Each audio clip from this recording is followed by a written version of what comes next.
Hi, my name's Chris Millar, and today we're going to be talking about DA's new focal point feature. A lot of times, your project probably will automatically figure out where the focal point of your image is.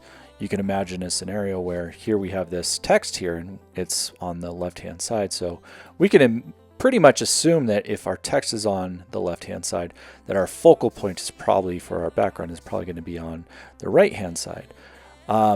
And this works really great. Now, if there's a scenario where you may want to override and you want a little bit more flexibility, maybe you got an image from your design studio where it's maybe not the best crop for the responsive web, you can manually set that. And so if you want, we can click on this and we can say, you know what, we actually want, and again, accessibility concerns, keep those in mind, but we might want more of this particular, and you can actually see in real time.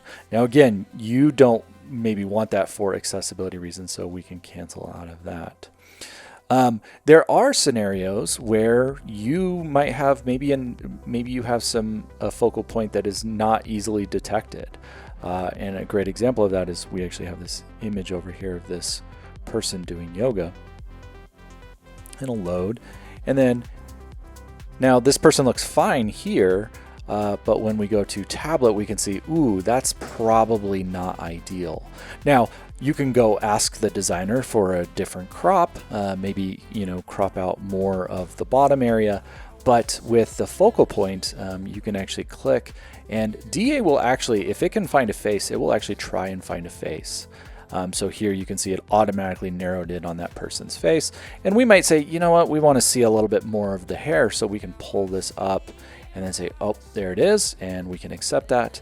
And you can, of course, always go back to mobile, see how we're doing. And again, accessibility concerns, please always be mindful of that. Make sure your text is readable. The last thing I would say is that when you do set a focal point, you will see this icon. If your image does not have a focal point, so let's go ahead and clear this.